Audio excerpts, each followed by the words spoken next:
It is my great honor, but also my great challenge to moderate this morning's panel.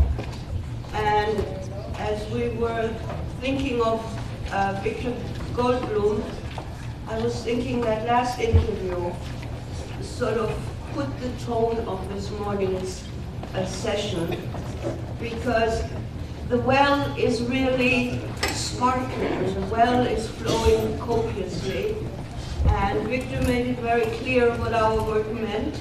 He said we need to make our presence known, and we need to be realistic about the possibilities that we have to offer. And I think facing today's problems, we need to keep that in mind. Let us be realistic.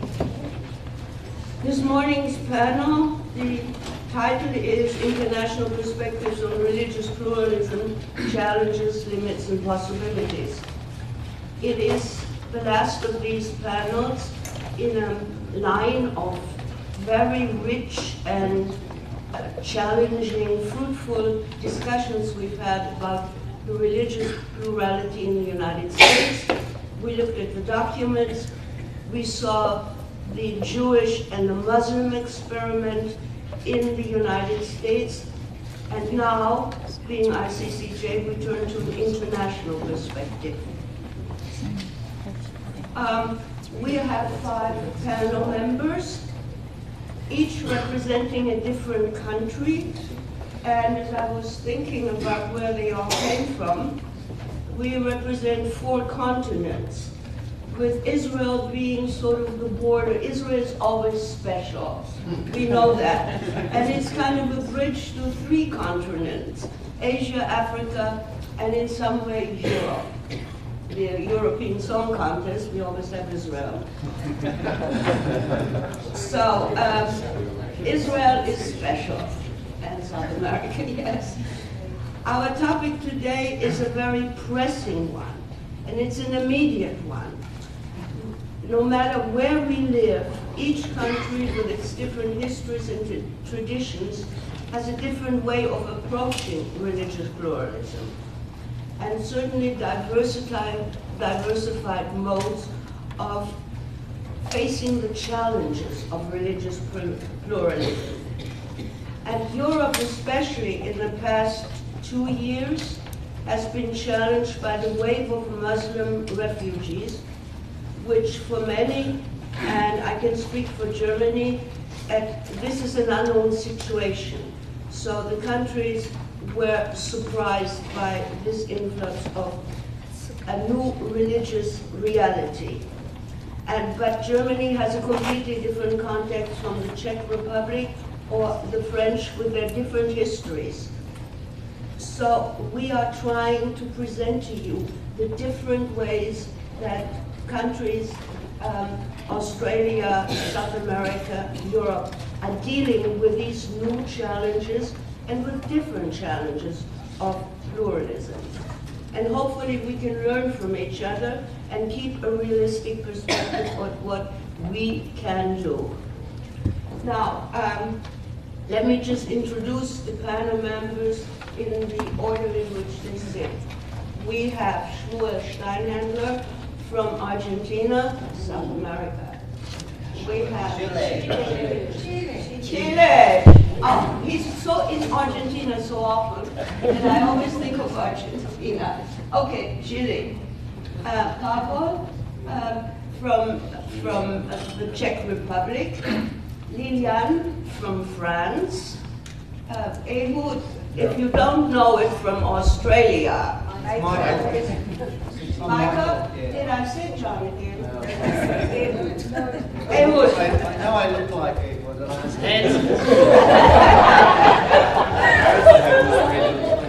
And he's also Australian. Okay, it's a compliment. That beautiful voice of Ehud's.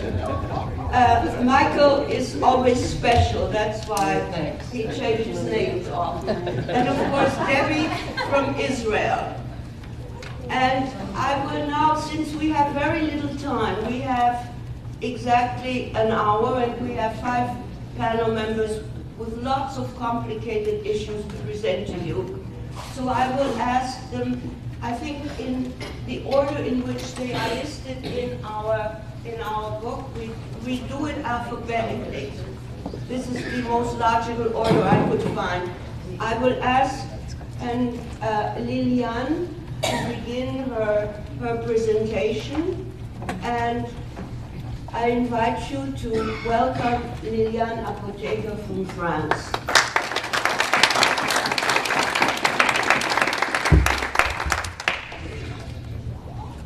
Okay, I really have a lot to say, and to do this in 10 minutes is a challenge, so I'm going to rush through what I've prepared, and I hope you will have a lot of questions. If you need suggestions for questions for your bus group, I have a lot of suggestions. This is about the French perspective in 2016.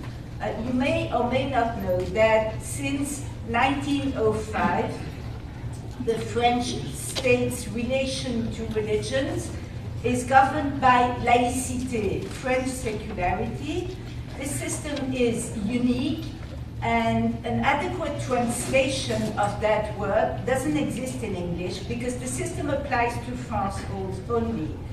It's also important to understand that France has both the largest Jewish and the largest Muslim community in Western Europe. Therefore, a few opening remarks to provide an understanding of laïcité seems necessary. Foreign observers to France see it as the root of the cause of France's problems with its religious communities. And even though the system is certainly perfectible and is currently under a lot of pressure, its goal is and has always been to act as a cement for the French Republic. It aims to protect all religions, freedom of religion and of conscience, human rights, women's rights, and civil rights. In essence, it enshrines the state's neutrality with regard to all religions, with the declared intent of replacing a system in which the Catholic Church was the dominant religion in the country. And I think ever since we've been in Philadelphia, this is where we can identify a difference with the American system that basically does the same, but is conceived to accommodate minorities. All religions here are minorities. In France, the system was conceived to demote a dominant religion and make space for all religions. I argue that ignorance of religious traditions, one's own and the others, is certainly more of a problem than the actual laïcité in France. One of the unfortunate consequences of laïcité is because religions recede to the privacy of people's homes and places of worship, religion is rarely seen in a positive light in the public space because it's hardly seen at all, and therefore, the negative light is amply shed on religions by sensational events, terrorist attacks, media coverage, and so on. So there's nothing really to counter that. For a number of years now, it appears that the cement of the French Republic, expressed by fraternité, the last word in our Republican triptych, is showing severe cracks. France is now a very fragmented society, with religious communities experiencing problems that sometimes affect them in an existential way. The Jewish population feels under attack due to rising anti-Semitism, stemming both from radical parties of the extreme right and the extreme left, and from parts of the French Muslim population. Holocaust denial in its various forms is also a malevolent factor, and Israel suffers from an extremely deteriorated image and is mostly considered an illegitimate state. Jewish schools, synagogues, community centers, radios, and personalities are protected by armed security forces, military wearing uniforms and carrying heavy arms. Unfortunately, this is necessary but it fuels a tremendous sense of anxiety in the Jewish community, and people are beginning to feel a bit like a protected species and wonder what would happen if the protection were to stop. I have a lot to say about Jewish schools, but there's no time for that, so I will move on. Jewish people feel targeted. They feel isolated, despite the infinite support of the French government. Recent terrorist attacks in France and in the world were aimed at a wider public, not just Jewish people. Recently, journalists, soldiers, policemen, young people at concert halls, nightclubs, and cafes were targets. But we all remember the savage murder of young Jew, Ilan Halimi, young children and their teacher in Toulouse at a Jewish school in 2012, and more recently, shoppers at a kosher supermarket on a Friday afternoon before Shabbat in Paris.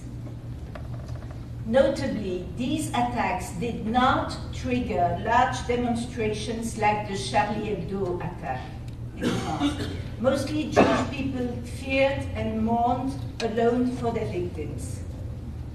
Even though the government was very supportive in its declarations, public opinion failed to follow in demonstrating solidarity. It has often been said that Jewish people are like the canary in the mine, the first to sense the immediacy of danger. I never really understood what this meant until today. As a result of this, Jewish people migrate, either to the Paris city center, where they feel safer than in the suburbs, or quiet smaller towns in the country, or they move abroad to the UK, other countries, Israel. It's difficult to assess the numbers. It's also difficult to compare them to other segments of the French population that might move, but clearly there is movement. The Muslim population is also experiencing great difficulties. Islam is the most talked about religion in the media. Not one day goes by without it being discussed. Unfortunately, most of this is media talk. It's not malevolent, but it's never in depth. Thus, Islam suffers from a deficit in knowledge and understanding, including among French Muslims. Islam is feared as a religion, wrongly perceived as inherently violent and dangerous by a large public in France. French Muslims experience discrimination when applying for jobs or searching for housing. This happens despite a legal system that protects everyone's rights, as is contained in the égalité part of the French Republican triptych. Nevertheless, the majority of French Muslims adhere to laïcité, French secularity, and desire nothing else than to lead a quiet life. The most recent assassination of 2 police officers in front of their child in a suburb of Paris has triggered outraged reactions from the local Muslim community, with people denouncing this extreme violence as something that concerns them directly as French citizens. This is fairly new, and I think very important.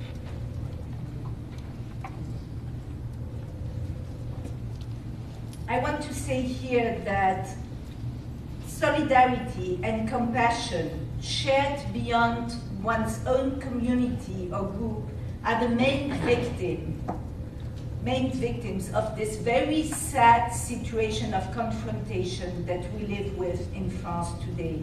Most people put their own suffering first. And this resonates very much with what Mena Zafridi said in her workshop, and also what she said on the panel, is that we need to feel the wounds of the other. This is not happening right now. I will say little about French Christians, but just a few sentences. Many Christians do not define themselves as a community that integrates religion in their identity building. And in this, they differ from Muslims and Jews. But perhaps I should say, they do not do so yet, as some premises of this can be observed when controversial subjects arise within public debate on themes like marriage for all.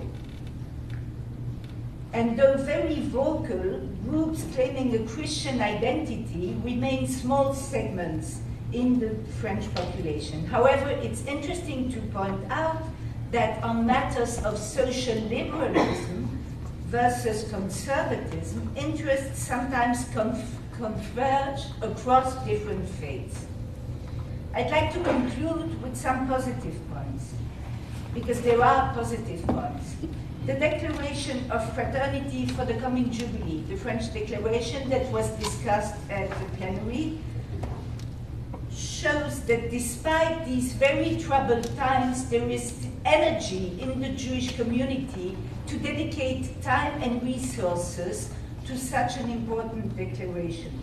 Christian churches spare no effort to maintain good relationships with both Muslims and Jews. They engage in dialogue with both communities, often host interfaith events that allow for the three monotheistic faiths to engage with each other, and Catholic schools are open to both Jewish and Muslim students, which in France is something special. I understand that in the United States the situation is completely different, but I had to skip the paragraph on the schools, so I can't provide more background on that. Personalities like Latifa ibn Zatel, the mother of Imad ibn Ziatel, the first of the soldiers murdered by the perpetrator of the terrorist attacks in Toulouse, is very active on this scene of engaging dialogue with the Jewish community and the French population at large. Rabbi Michel Sarfati, the head of the Jewish-Muslim Amity, does the same. Madame Jacqueline Cuche, the president of Amitié Judéo-Chrétienne de France, all three personalities and many others that I cannot name are positive actors in the field, sparing no effort and no exposure in order to provide content and sense to further better understanding in between all. And I should say that the chief rabbi of France, Rabbi Chaim Korsia, supports all this and also engages in very important public declarations on the distinction to be made between refugees and migrants, citing that we need to accept refugees in France, despite a very negative general French population with regards to this. Religious institutions are doing what they can. Unfortunately, the acts and voices of violence sometimes fill up people's minds and hearts.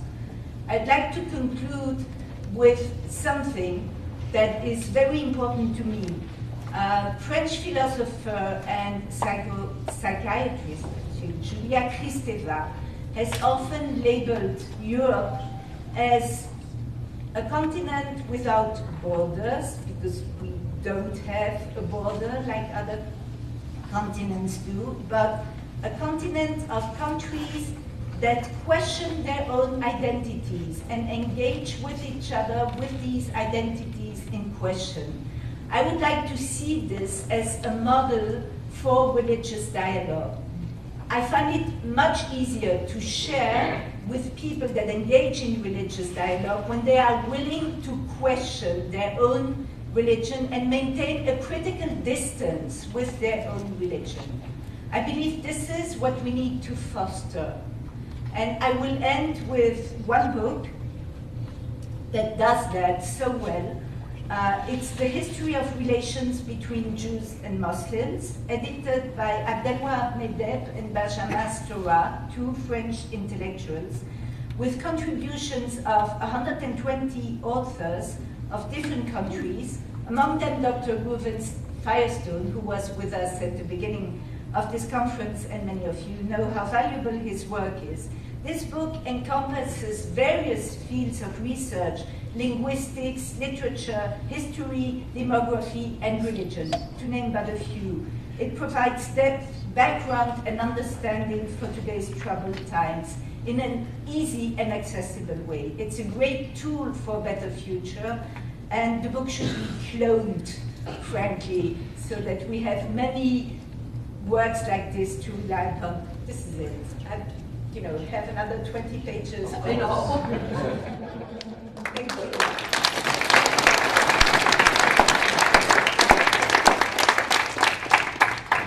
Thank you very much, Liliane, for presenting a very, very complex situation in a concise way and ending with a sign of hope. I think that was very important, and ending with a way to deal with this on a European level by questioning our own identities and reaching some positive conclusion from that. So now I want to invite you to welcome Pavol Bargár, who will now give us the situation in the Czech Republic and maybe also a little wider perspective being given the situation there. Thank you. Pavol? Dear ladies and gentlemen, dear friends, it's a great honor and pleasure for me to talk to you today. As Eva said, on the Czech Republic, on a situation in Czech context. First of all, I should say that I was born in Slovakia, so I'm not a Czech citizen, but for last 10 years or so, Czech Republic has been my home country, and I consider it so. Well, I have 3 brief points to make on our topic. From the Czech perspective that I hope will be relevant and helpful to as we are reflecting on the topic of religious pluralism. But before I move on to these 3 points, I should probably give you some background information on the Czech Republic, as maybe not all of you are aware about where Czech Republic is, what country it is, etc. So. The Czech Republic as an autonomous country came to existence in 1993, and it's one of the 2 successor states of Czechoslovakia. So now we have the Czech Republic and Slovakia since 1993. It is a post-communist country, which means that between 1948 to 1989, for 40 years, the communist regime was the dominant political regime in this country, and it still has impact on situation today. There is about 10.5 million people living in the Czech Republic, and it is situated in Central Europe, surrounded by Germany on the west, Poland on the north, Austria on the south, and Slovakia and then Ukraine on the east. So my 3 points. The first one, well, will be the homogeneity of the Czech context, actually, which is kind of paradoxical when we are speaking about religious pluralism. It needs to be said that the Czech Republic is quite homogeneous in terms of religion, culture, and nationality and ethnicity, with Czechs being a dominant and large, vast majority nation living there. This homogeneity in these many respects has several reasons. One of them being isolation during the communist regime, the communist period, but also going further more in the history. Czech Republic and before Bohemian lands, it always been inland country with no access to sea, no colonial past, so to say, and even today the economic situation doesn't make the Czech Republic very attractive country for many people from abroad to come and willing to live in the Czech Republic. So those are some of the reasons for the homogeneity of the country, which has of course some results. On the one hand, I mean this inexperience, lack of experience with religious other, cultural other, ethnic other. It has of course some implications. on the one hand, there is this almost romantic interest in a person different from the Czech self, Czech identity. For example, one of the examples could be interest in Judaism and Kabbalah by many Czech people, especially in the 90s, but still continues until today. Many people were trying to search for their alleged Jewish roots, even though there might be most likely none. But thanks to figure like Rabbi Yehuda ben Lo in the 15th century, in the Middle Ages, many people had a kind of romantic view of Judaism and wanted to be part of it. So that would be one example on one hand. On the other hand, this lack of experience with the other leads to a relatively high extent, unfortunately, of xenophobia and Islamophobia. So, for example, even though there is only several thousand Muslims living in the Czech Republic now, Czech Republic unfortunately has one of the highest rates of Islamophobia in European countries. People are afraid of Muslims generally. So that would be the first point, homogeneity of the Czech context. The second one, maybe you have heard the claim that the Czech Republic is one of the most atheistic countries in the world. Well, now many scholars of religion and sociologists as well are challenging this claim, and many recent surveys and the censuses prove their point. And on the risk of I'm aware that of course you cannot deduce everything from statistics, but I think that statistics show us a great deal. So in 2011, in the last census, only about 1,000 people out of that 10.5 million said that they identify themselves as atheists, which is very, very low number.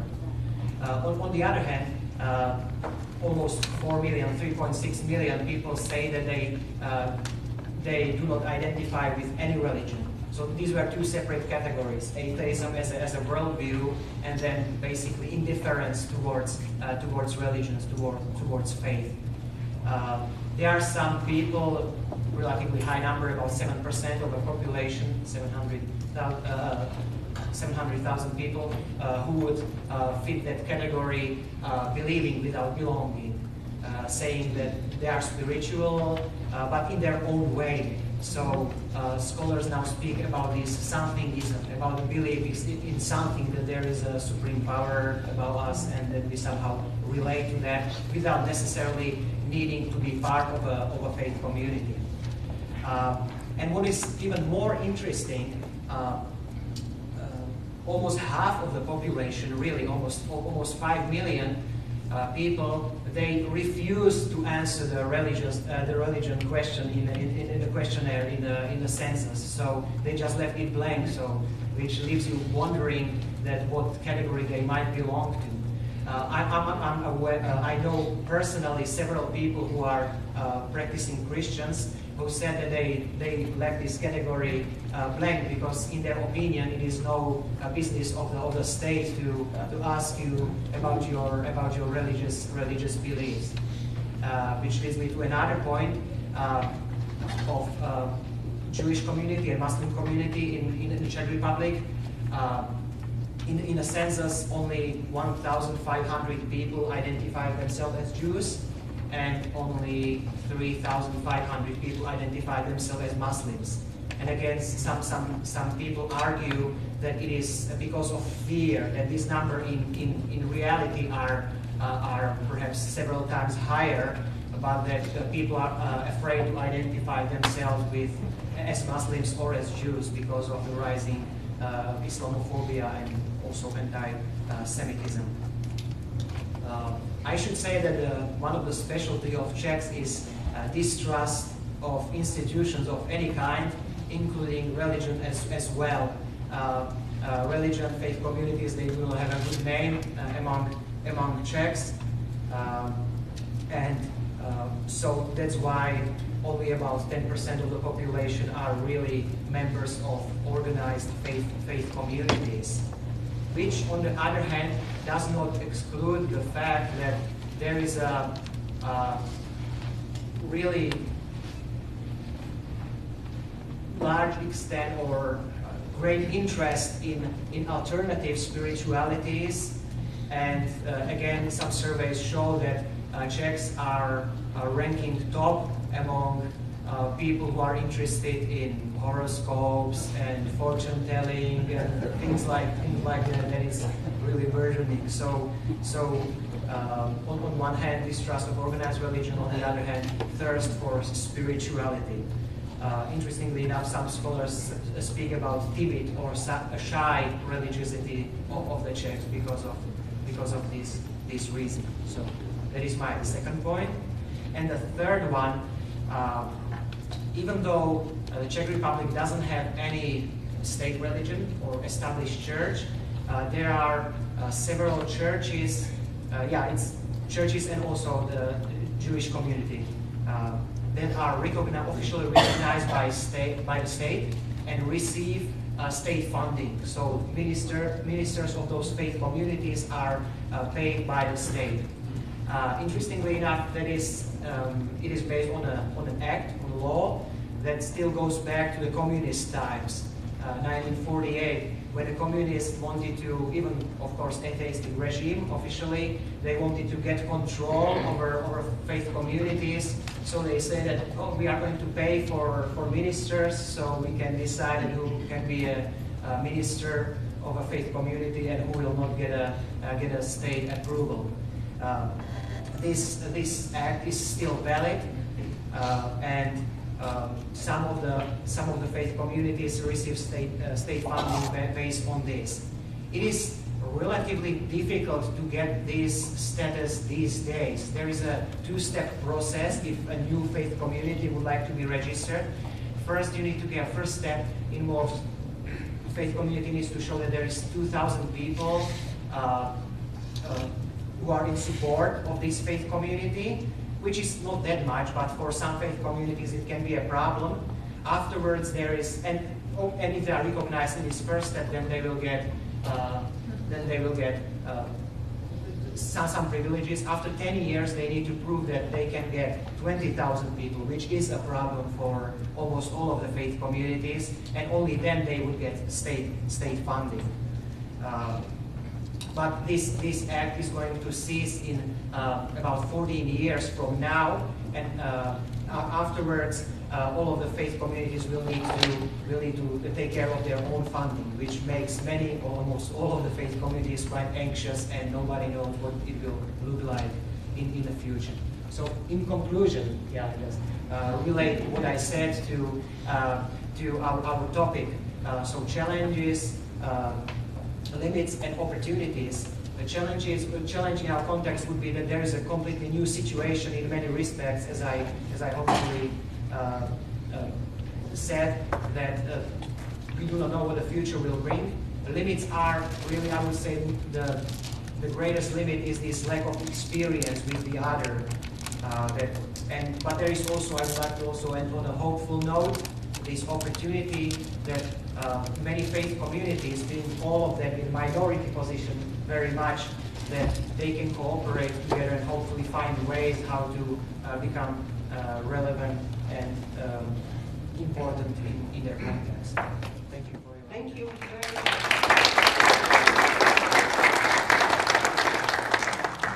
Only a few miles away from France, and we have a completely different situation, as you saw, and another complex one. So now, I want you to welcome Rabbi Shmuel Szteinhendler from Chile, who will now talk to us. Good morning, friends. Actually, I'm Argentinian. It's a special honor to share with my friends of the board and with each one of you, and bringing some report of what's going on in Chile. In some way, it reflects what's going on in Latin America with respect of our friend from Uruguay. Just background, the religious presence in Latin America came with Columbus, with the church. Church not necessarily brought a step forward because some of the regional Indian cultures were much more developed than the ones who came with Columbus, as in Mexico, as in southern Latin America, and Central America as well. This left some sense in the autochthon Indian communities all over the region that now are awaking again and bringing some of the troubles, like in Chile, where in the last 5 months they have burned in the southern of Chile 12 churches as a reaction against the government trying to call the attention of the government, but at the same time it states something more than just calling the attention of the government toward the minority of the Indian autochthon population. Adding to that, there is now going on, because of the social reactions all over the region. In Chile, we used to have each week at least some manifestation of students, of workers, or whatever else on the streets. Less than a month ago, we had one of the manifestations that include, as usual, a mob that was masked, and they got and broke into one of the historic major churches and took out the main cross and broke the Christ on the cross to call the attention, to claim against the government, but behind that is something else. People are searching values, they are in search of faith, but they reject the institutional religion. This is what's going on, I suppose, not only in Chile, but at least this time I'm going to talk just about Chile. One of the things that has been developing in the Chilean life is that the Catholic Church start to understand that they have to shoulder almost obligatory and radical coexistence with the different, but pointing out that the evangelicals are a treat for them. They're sharing things that supposed are against the government system, which, as you are aware, is now left-wing and trying to push ahead several reforms related to not necessarily human rights, but the social justice as the system of the government and the politicians would like to see it working. That means putting in some way aside that link between state and church.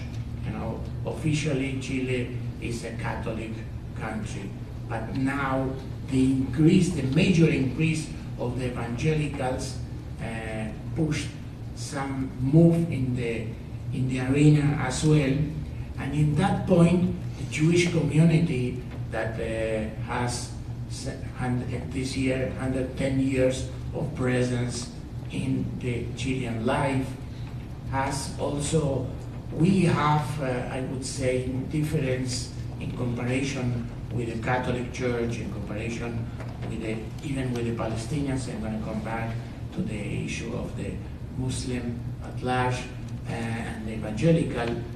We have a separate team, which is the lay leadership moves the political arena, and the rabbis move ahead all what's related to religion, which is usually not easy to give to understand to our friends, brothers and sisters, because they don't understand what does it mean you don't manage the political arena. In some way, we also say something about it, but this enables us to do different things and to gain, not to gain as a success in a battle, but in that struggle of recognition and participation. We actually have a Jewish rabbi chaplain in the governmental palace, together with the Catholic chaplain and the evangelical chaplain as well. We have chaplaincy in the army, which is the first time, both chaplaincies, the first time in the Chilean history, Jewish chaplain.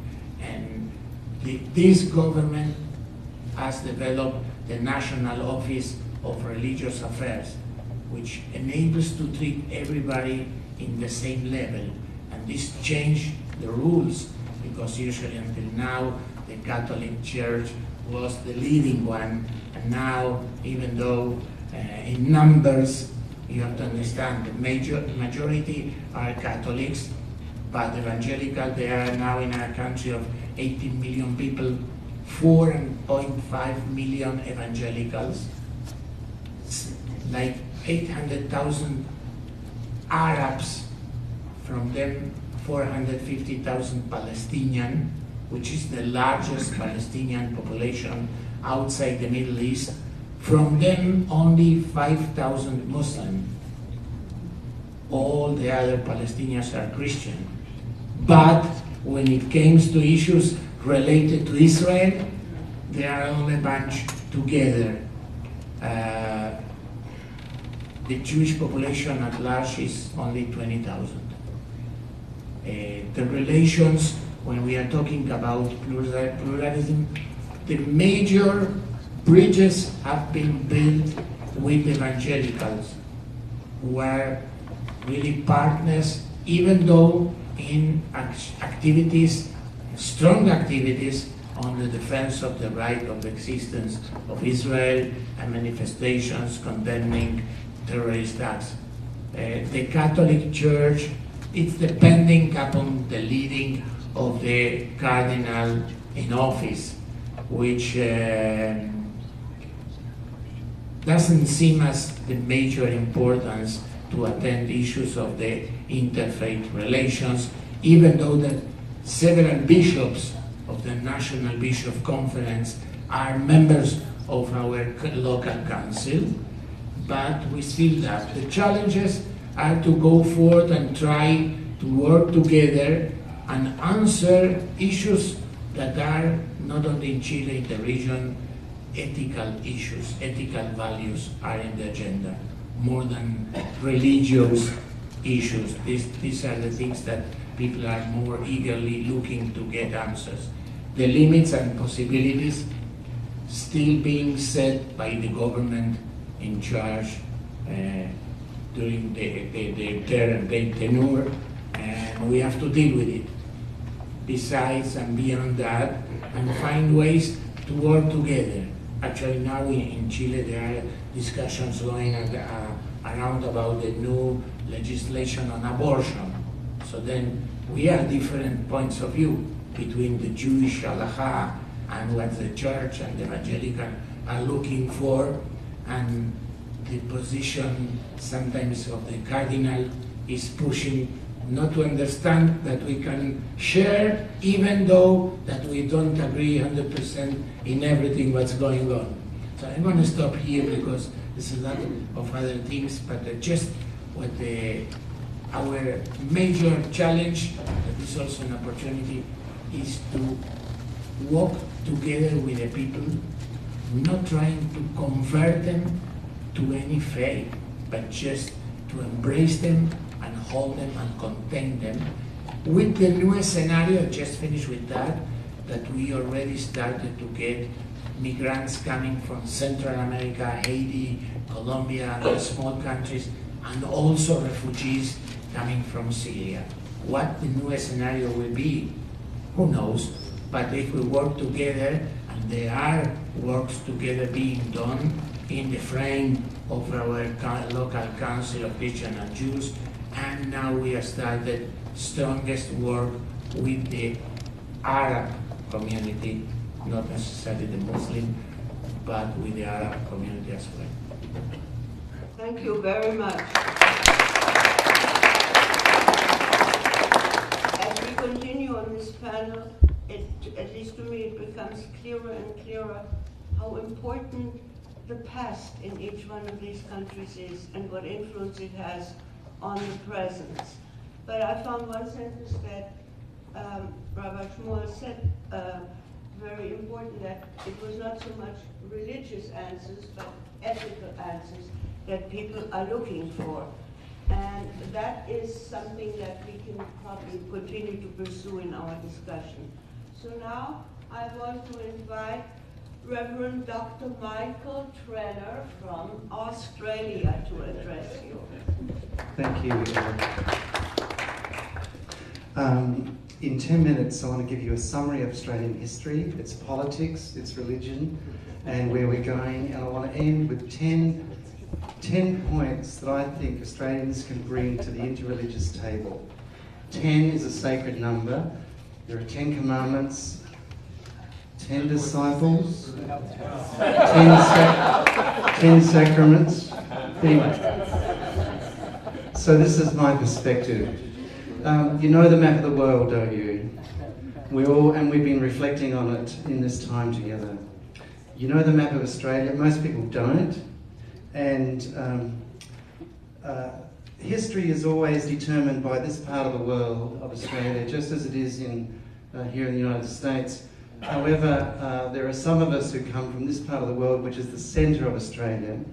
And in fact, 2 of us are here representing the rest of that centre. However, there is another perspective that I want to bring to our conversation. And you will be surprised to think that there is another way of looking at who we are. And I want to bring this other perspective to how I understand my own continent. The history of, at least the early written history of Australia, began with the convict deportation in the 18th century. Do you remember last year we were in the Clementine Hall in Rome where we met the Pope? It was the Pope Clementine who actually sent Portuguese sailors, visitors out to find the great southland of the Holy Spirit. And they found it. It now became Australia. They didn't touch it. They didn't settle on it. However, because of what happened here in the United States, because convicts were no longer able to be sent anywhere else, they wanted to send them to this land down under. Because it was a long way away from the centre of the universe, as it is still perceived. It's Eurocentric, it's North American-centric, and yet there's a move down into the southern hemisphere. So it's this understanding of the world of convict settlement that has shaped the history of Australia. However, there was one settlement that was settled as a free settlement. Very good. Who said South Australia? Very good, John, yeah. However, there's a dark side to our history. There's a dark side to our history. And it's the way that Europeans came and decided that those people who had already occupied the land didn't really belong, and they were to be targeted. So what's very important for us is to recognise that in fact there was an earlier settlement. This is a piece of rock art, 28,000 years old. It's the oldest piece of rock art in the world by Indigenous Australians. And here's another piece from Northern Territory. This is 6,000 years old, of the spirit. So we began to see that actually religion occurred in this land, in this ancient land, and social anthropologists are saying that the earliest inhabitants of this land date back to almost 80 to 100,000 years. It's the oldest continuous land establishment that we know on this planet. And these are the oldest pieces of art we know of. Here is one comment by Peel and Tawney historians. They say, and this is a way of trying to sum up who we are a complex, complicated, and genial people.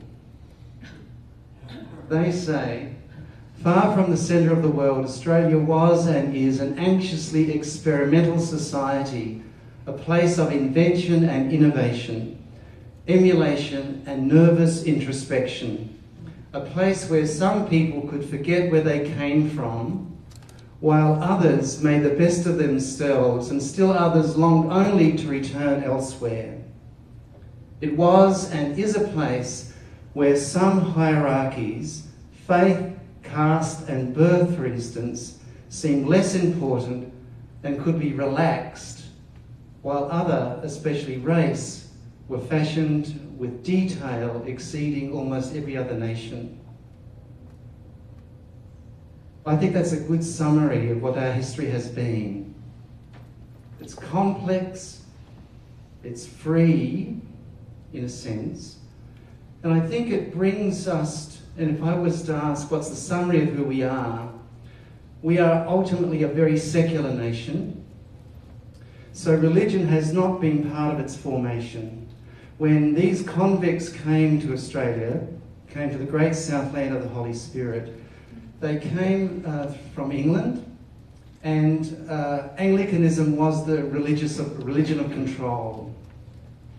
So there's been a whole suspicion of religion in our history, and we begin to see things upside down as we begin to engage a difference.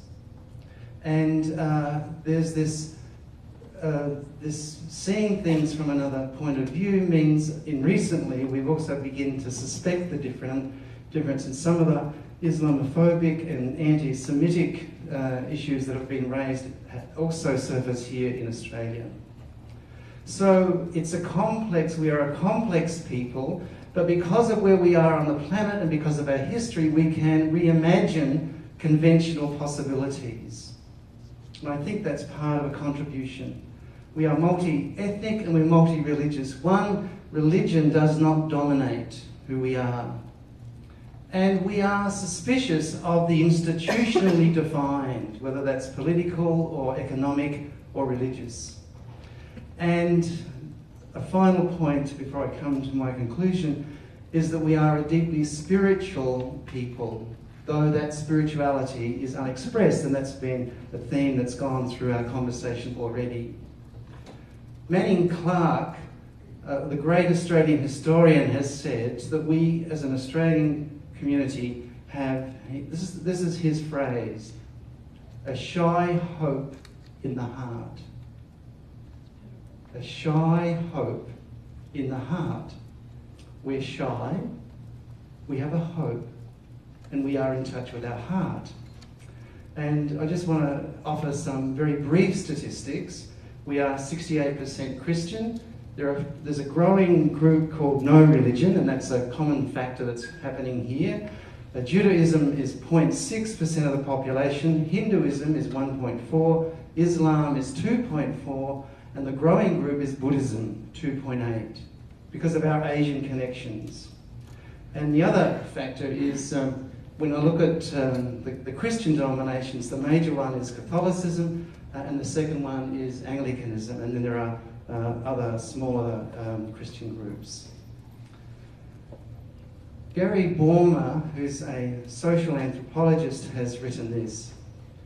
On the basis of my studies of the way religious groups have come to and settled in Australia, I argue that there is a quality to Australian religious and spiritual life that can be described and that is peculiar to Australia.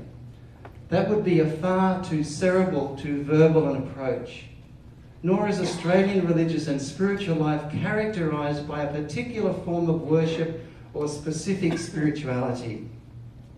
Rather, my claim is that there is a distinctive Australian quality to the way religion and spirituality are constructed and negotiated by Australians. And I think that summarises who we are spiritually. Let me conclude with what I think are 10 contributions, possibilities for interfaith engagement. In other words, what can Australians bring to the table? I think the first thing is naming the dark side of history. I think that's very important for us as Australians. I think we need to affirm deep secularity that allows for an openness and inclusivity. By secularity, I mean we don't allow our religious traditions to dictate what's happening, but really engage the secular world and see and we engage it deeply in order to understand what's happening theologically. What we find is we need to keep questioning what has been regarded as normal. Questioning the normal is important, and we do that from the perspective of this continent, globe in which we live. We need to reconceive what we think is conventional. Reconceiving the conventional has been one of the gifts I think we bring to the table. And because of the multicultural and multi-ethnic diversity, I think it's respecting the other. Now, we've had a mixed bag on doing this in Australia, and particularly more recently with regard to boat arrivals from Asia. But it's inherent within our cultural DNA about the way we are engaging the other. The sixth point is showing compassion. Because we are a multicultural, multi-diverse society, we have to live compassionately, and when it doesn't happen, it gets critiqued. We need to come, and the word has come up already in different contexts in regard to the meditative moment this morning, being humble. Always being called people from the land down under kind of brings you to that sense. I'm always reminded of it. You know, one of the things I keep being asked, the most cultural question I keep being asked in Australia as an Australian is, does the water go around the other way where you are from? The eighth one is a deepening optimism. Where we sit in this globe, we have to live with a spirit of optimism. And the ninth point is attending to the soul. If you go to the centre of Australia, it will touch your soul deeply. It's an amazing place because we aren't surrounded by people. Most of the population is on the coast. If you go to the centre, to the heart, you get to the spiritual centre of who we are as a people. And the other, my 10th commandment that comes out of who we are as a people is we're easygoing. We've got a capacity to be self-reflective and soft-hearted. Liliane. And it's summed up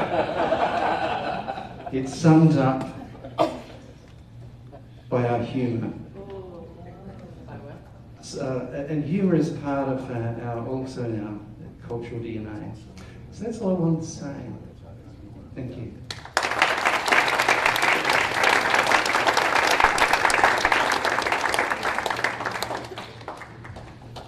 Thank you, Michael, for this. It was more than a presentation. It was 10 commandments, and it was something that we can all reflect on because it kind of summarized the whole panel, and I'm in a sort of a dilemma.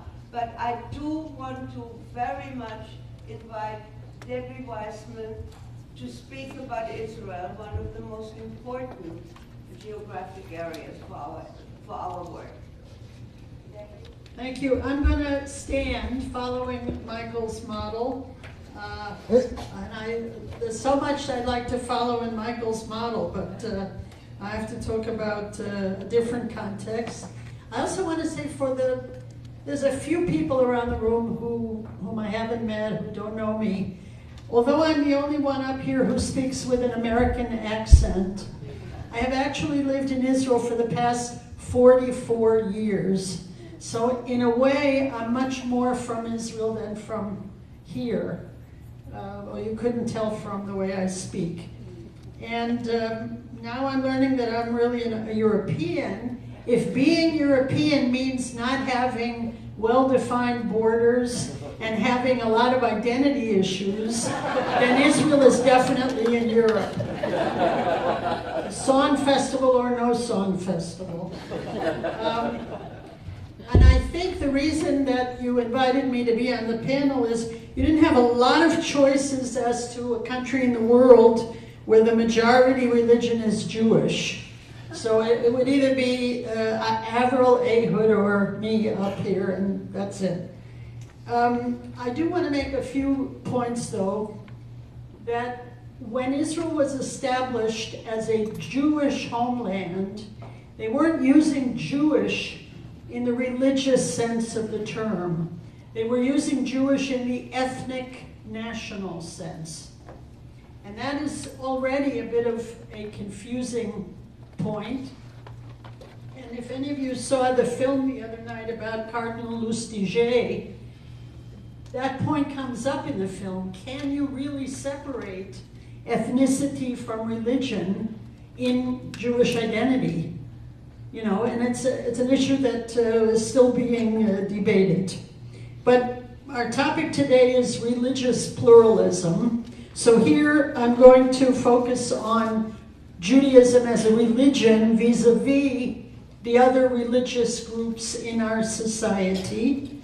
And I'm so pleased that the ICCJ is presenting a variety of models of relations between religion and state, because sometimes in Israel we get the idea that the only alternative to what we have would be the US model of separation, which is obviously very different from the French model of separation. And I'm tremendously pleased that next year we're looking at a German model, which is no less democratic, but it's different. And of course there are other models in the UK and Scandinavia and elsewhere. Now, if we as Israelis were to compare ourselves to any other country in the Middle East, and that's a lot of countries, I think we'd come off looking very well with regard to religious pluralism.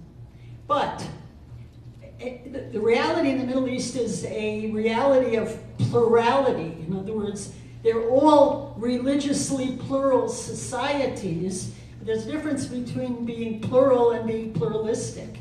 Pluralistic involves, in some way, affirming the plurality of your society. But we don't compare ourselves to our neighbors. We compare ourselves to modern Western-style democracies, which I think is a fair comparison. Those are the standards we have for ourselves. And I'm sure that many of you know that on many levels, there's a great deal of freedom within Israel for people of all different religious persuasions as well as none. And I think to something that is a source of pride for some of us, whether we identify personally with gay pride or not, we get about 150,000 marchers at the Gay Pride Parade in Tel Aviv, making it one of the biggest gay pride parades in the world, much bigger than in some important European capitals. And as you know, Tel Aviv tends to be a rather secular city, but there are gay pride parades throughout the country. I'm speaking this morning only about Israel within the 1967 borders. I am not going to refer to the West Bank and certainly not Gaza.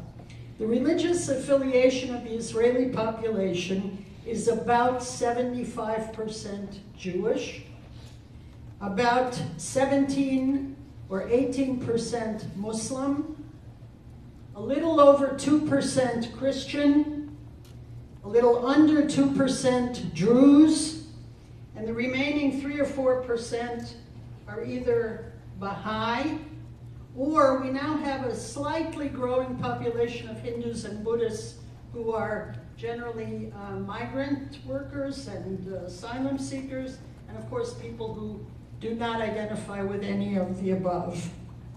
Now, I want to say two things, basically.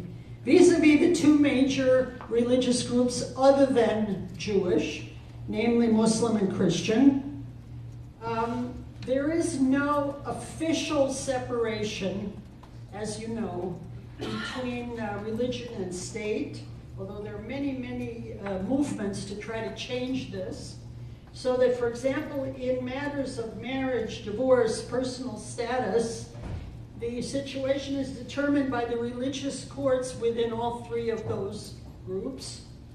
But by law, we do have freedom of worship. And for the most part, that's the reality too. And I just have to tell you that as a Jerusalemite, I'm always very proud of our municipality. When I left, we were in the middle of celebrating Eid el-Fitr, and of course the municipality puts up signs all over the city wishing people in Arabic and in other languages, Ramadan Kareem, Eid Mubarak, Happy Festival, etc. And makes available to Christians at the appropriate time of the year Christmas trees for free, as they do schach, you know, the covering for a sukkah, a booth, during Sukkot. So in that sense, I think there is a sense that all three groups are important and they get municipal services. Of course, it's very hard to separate all this from a political context in which there's a national struggle that sometimes has religious overtones. And I'm referring specifically to the Temple Mount, for example. But I think it's really very much a political conflict more than a religious conflict. However, all of this I mentioned is on an official level. As you probably know, there is a growing extremist group within the Jewish community which is lashing out against Muslim and I think even more so Christian institutions, including the desecration and or burning of churches and even violence against human beings. It's a tiny group within the population, but it unfortunately is a growing group. And what also is growing is the kind of religious legitimacy that they're seeking and sometimes getting. And that is very worrisome.